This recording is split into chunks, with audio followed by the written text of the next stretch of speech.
it's still not that functionally meaningful to us, in my opinion. Yes. But I do think it's a leveling of a field. To your point, it's converging. They've been fighting a trade war with us since 2001, and we just haven't fought back. The 50 things that China is doing in its economic true intentions are in kind of their grand strategy. What is their grand strategy? The grand strategy is very simple. It's to be a hegemonic world power. I mean, you can see through One Belt, One Road. You can see through Made in China 2025. You can see through everything they're doing, their strategy of being like the East India Company in Sub-Saharan Africa, what they're doing in the Caribbean, now what they're doing in Latin America, the economic war, what we call all forces of government, right? All areas of government focus on the economic war against the United States, their military buildup, they're basically trying to close the South China Sea. It is the most geopolitically ambitious strategy we've ever seen. Let me be very specific. The three great theories of geopolitics. You've got Mackinder's theory of the Asian landmass. You have Mahan's theory of cutting off the choke points of the world's oceans. And you have Speakman's theory of keeping your enemy off of the Asian landmass. The Chinese are the only power in world history to ever try to do all three simultaneously. You know, Napoleon and Hitler and others tried to do the Eurasian landmass. Others, the British and the American empires, the British Empire and the American system we have today is built off Mahan's naval strategy, and then Speakman's is one from the early 20th century. What China is doing is with One Belt, One Road, trying to basically connect the old Silk Road all the way up to Italy. As we saw in the paper today, the Italian government, the guys in the five-star, De Maio came back from Beijing. They had a huge thing about, hey, we want to end the One Belt, One Road in Italy where Marco Polo essentially left. We had a vote this week in the Maldives which really rejected what they're trying to do in the Mahan strategy of taking all the naval bases and choke points throughout the world. And then Speakman, what they're trying to do is force the United States, which has been a Pacific power, off of the landmass through what they're doing in the South China Sea, what they're doing around Taiwan. They want to push us back to Guam.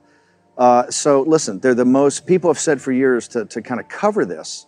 A lot of the Wall Street and City of London and Frankfurt crowd have kind of said, oh, well, you know, they're not territorially ambitious. They've never been an expansionist power. Well, they're a geopolitically expansionist power, and it's quite extraordinary what they're doing and doing it. Do you think that their kind of, let's say their newfound economic greatness or their perceived greatness post-financial crisis, they always believed they were kind of a second-rate power financially going into 2008, and the world seems to believe that they were the engine of the world's growth from 2009, 2018. Is it that economic growth that they build their geopolitical assertiveness on, in your opinion? Listen, I think it's since time immemorial, the access to the Chinese market, kind of this mystery of the Chinese market, has always drawn in the West, right? Whether it's the British coming there at first with the East India Company, or later the China, schooners from the United States, right? The China trade. It was always this thing about China. What we've seen, and I happen to believe that the Chinese economic system is built on a house of sand. And I think it's going to lead us to a greater financial debacle than 2008 ever was, in the same culprits, the exact same culprits that led to the financial crisis in 2008. The investment banks, the commercial banks, the hedge funds, the government entities, right? The same elites that led to that financial crisis and got bailed out and had no responsibility, no accountability, have been the same exact actors that have exacerbated the situation in China. And so yes, the reason the world's elites, the party at Davos, the people on Wall Street, what I call the IR departments of China, which are the investment banks, particularly Goldman Sachs and some commercial banks, the lobbyists for China, which is basically the 25 or 30 largest corporations that deal in China today. They're lobbyists in Washington, D.C. These are all, and by the big private equity guys like Schwartzman, these guys, they're all going to have to be held accountable for what went on in China. What China was able to do in basically coordination with the elites in the West was deindustrialize the industrial democracies of the West, both Europe and the United States. That's why Brexit and 2016 are inextricably linked. What it is the exporting of Chinese overcapacity and Chinese deflation in basic industrial goods. And so China has, and from the Chinese point of view, it's been quite brilliant. They've essentially taken 350 million of their people from kind of working poverty to middle class, and 400 million people from abject poverty to working poverty. So essentially 2/3 of their population, because their population I really think is closer to 1.3 or 1.4 billion than what they say in 1.1. So what they've done is heroic in 30 years, okay, from a strategy point of view. But that has been exacerbated by the elites in the West who basically kind of financed it and brought it along. In fact, the reason Trump was, I think, so special, he said, hey, this is not the way the world has to be. It can be very different. We've basically financed the rise of China. We've built China. And all he heard for years, and what you heard for years is, no, this is what I call the second law of thermodynamics, or this is an immutable law of physics, the rise of China. And what Trump says, no, this is through human agency. It's the commercial banks, the investment banks, the corporations, the kowtowed to the Chinese regime. And one thing I want to make sure, Kyle, I get up in front, this is not about the Chinese people. And do you think the way that they've ingratiated themselves into, let's say, the Davos man, as is commonly referred to, the way that they've gotten there is it through economic coercion? Is it through investing in our universities, our think tanks, our lobbyists, as you said, and our corporations, and even the people that are U.S. citizens looking to make profits in China? Is that how they control that narrative? Let's go back. How do they get there? Let's go back to, in 1 week, in January 2017, we had two, I think, seminal speeches. Okay, we had the Davos speech of President Xi. Yeah. Okay, which was the high hosanna to globalism. Yeah. And it was, to me, repulsive. Repulsive. How the mainstream media and Davos man just sat there and bought it all and said, what a great leader, what a great humanitarian, what he's going to lead us through about climate, on the world's environment, what he's going to do, for globalization or for the economy. And then you saw Donald Trump's, inaugural address was, I think, 3 days later, in which he said, hey, we're getting back to the nation state. And America is going to start to focus on our sovereignty, and other nations should start thinking about their sovereignty. But this globalization and what's coming out of Davos is stripped our sovereignty from us, and we're going to reassert that. And 2 years later, which happened this week, was Mike Pence's speech about the new strategy of the United States, which has really been going along for quite a while, which is now kind of engaging China, right? An engagement with China, but not like Henry Kissinger and not like the Thucydides trap crowd. And I know you did this seminal interview with Graham Allison, but not what those guys want, which is to kind of us stumble along and play along with China. This is, this is a direct confrontation with China to say, we're not going to take it anymore. You've been in economic war with us, and we're going to reassert us. Your question about how they ingratiate themselves, they're the guys who wrote the biggest checks. Right. They wrote checks to the universities. They wrote checks. They've essentially bought off the City of London and Wall Street and the corporations. I say this in a sense of kind of anger.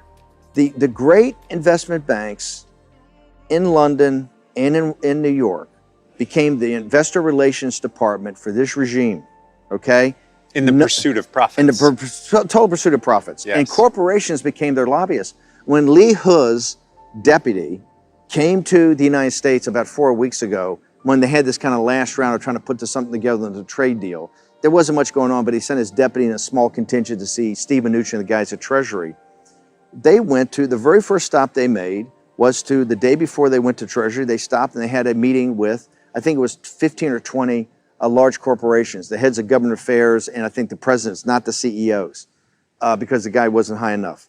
And he basically said, hey boys, you have a problem, right? And you have to figure out how to help us fix it, okay? Another thing, they had, Wang Qishan announced this kind of financial advisory panel. Being on their back foot by the Trump strategy, they kind of said, hey, we need a financial advisory panel to help us understand what the United States wants, what the United States needs. And it was named, Paulson and Schwartzman and all these characters. And it's interesting, when they need somebody to kind of come over and, help intermediate with the United States, they go to the same guys that have been profiting on this.